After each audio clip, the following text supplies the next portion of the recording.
If you've ever watched someone rush through a conversation with your loved one who has aphasia or with you, you already know how this feels.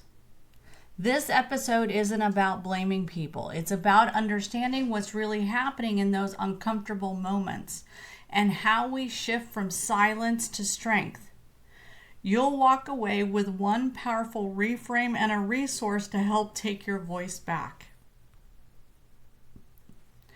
This is for stroke survivors who are tired of being ignored or misunderstood or pushed out of the way, metaphorically speaking. And it's also for care partners who are watching as their confidence fades and don't know how to stop it. It's also for the friends, family, and coworkers who mean well but do harm without realizing it. A friend of mine, Matt, is 23 years post-injury. His speech is slurred, what is called dysarthria. He doesn't have aphasia. But his speech is such that people often think he's drunk. He has actually had the police called on him when he was leaving a restaurant because the patrons thought he was drunk and he was going to get into his car. But here's what Matt did that changed everything. When the police officer explained why he was there and wanting to give Matt a sobriety test, that's when Matt said, "Can I show you something?" He pulled out not only his driver's license, but his aphasia card. Then he demonstrated his speech that when he slowed down and exaggerated his sounds, the police officer could understand how his speech changed. He could understand that there was an assumption being made here because of Matt's speech. He was being accused of something that he was clearly not. But when he used his speech strategies, his speech was much more clear. Matt went on to explain that he often doesn't make the effort to slow down and exaggerate his sounds because it takes so much of his energy. So when he's in a comfortable place with his friends, he just lets it all hang out, so to speak. But Matt wanted the police officer to understand, and luckily he was with a police officer that was willing to listen and not just take Matt into custody. That moment wasn't just about clarity, it was about dignity for Matt. And Matt was appreciative that he was able to advocate for himself and also educate. Here's a message I need you to understand. People don't know what to do when they talk to someone who has aphasia. It's uncomfortable for them. They don't want to be embarrassed. They don't want to embarrass the person. So what do they do instead? They rush. They interrupt. They ignore. Maybe they talk louder. Maybe they talk down to the person like they're an infant. But really what they're doing is trying to escape the discomfort. They bulldoze past the person with aphasia or dysarthria, trying to communicate with them. Or it just becomes too much work for them, so it's much easier to just ignore the person with aphasia. And when this happens over and over again, it chips away at the person with aphasia's identity. It reinforces the lie that says, you don't matter in this conversation. So we could have two moments, right? We could have had Matt's situation where the police officer was not willing to stop and listen to Matt's explanation. It could have gone drastically the other way, and Matt could have been hauled off to jail and have to go through what he'd have to do there to prove that no, he had not been drinking, that yes, this is a speech problem. Sometimes what we see is not what is the reality. But we have to be very careful because how we treat the person with aphasia, it matters. to their identity. It matters whether or not they're going to advocate for themselves. If you're constantly being beat down, ignored, why would you try? Someone with aphasia might be thinking, they think I'm confused. They think I'm drunk.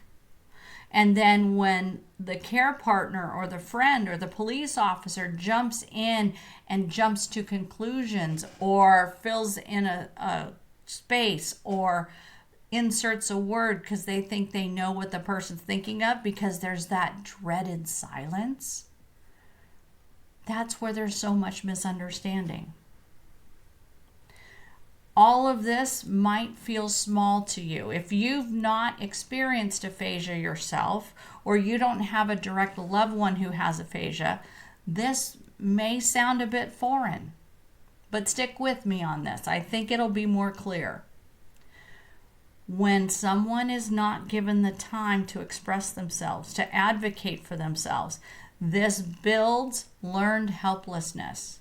In our last episode, we talked about how the rehab system, or where the person was in their recovery, they didn't realize that they had to pick up the slack.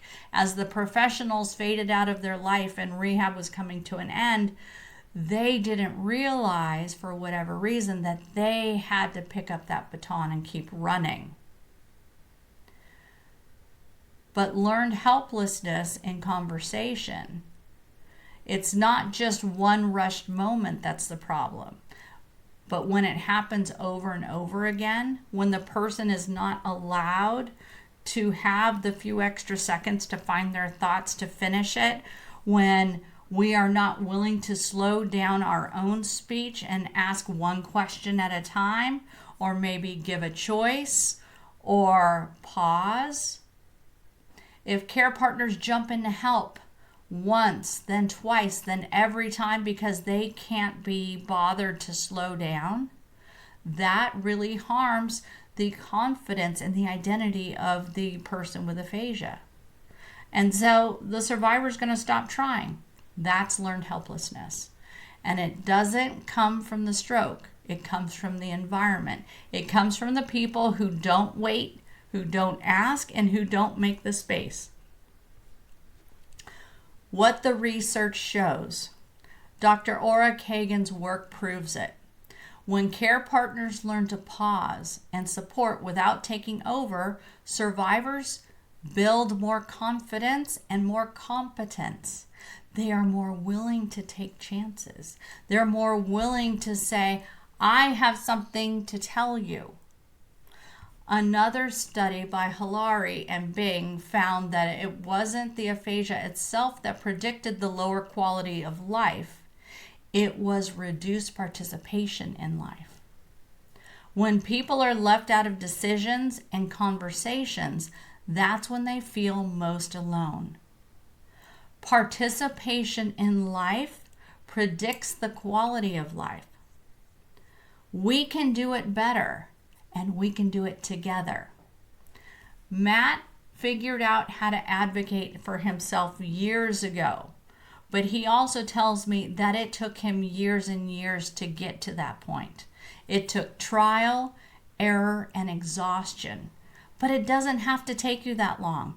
There's a guide, and I want you to have it. It's called Take It Back, and it's for stroke survivors who are ready to reclaim confidence, dignity, and communication on their own terms.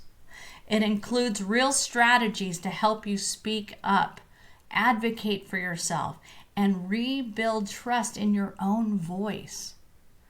Take It Back. It's a survivor's guide.